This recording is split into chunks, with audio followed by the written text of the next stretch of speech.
Raman, Kutty, Chief Resident, third year.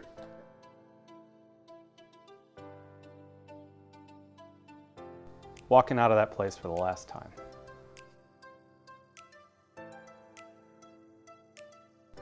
I don't know.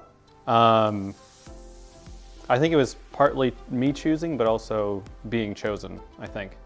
I had initially gone to school to be an engineer and then sort of moved more into research. And then in research, I found interest in clinical practice and then started doing clinical stuff. And then I was thinking about doing psych and I ended up in internal medicine instead. And so it was just kind of a consistent process, sort of an iterative process that ended up just falling in love with internal medicine and now specifically in pulmonology and critical care. I mean, I did like lawn work for my parents and stuff, but my first real job, I was working as a caterer in Milwaukee. So we did like food service, but also then we did the setup and breakdown and stuff too.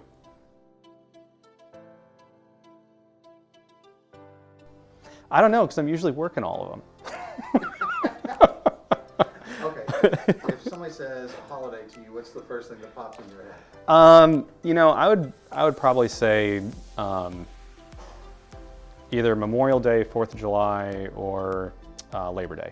Those nice, those 3-day weekends, the weather is nice, you get to do something outside, you get to be around with some friends, something like that. Well, thank you. Appreciate it.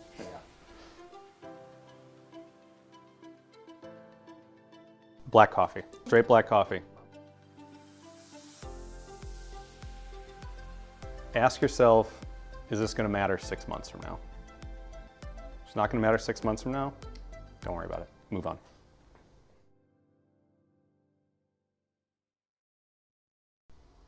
I love Reese's peanut butter cups. I had just gotten back from our rotation at Little Rock.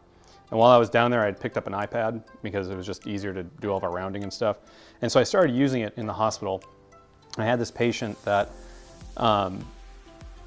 had come in with some stroke symptoms and then they sort of resolved on their own. We sent him down for a scan and he actually had like a number of strokes. He had, it's called a shower embolus, it was all over. But it was one of those things where he said, you know, I feel fine. I really don't think that I need to do anything about this. You know, I'd probably better to go home. And then I was able to go through the images with him on the iPad and scroll through and he said, oh, that's actually what it looks like? I said, yeah, this is actually what it is. And he said, you know, I think I should think about this. And so then ended up getting all that taken care of. He's fine now, he's doing great.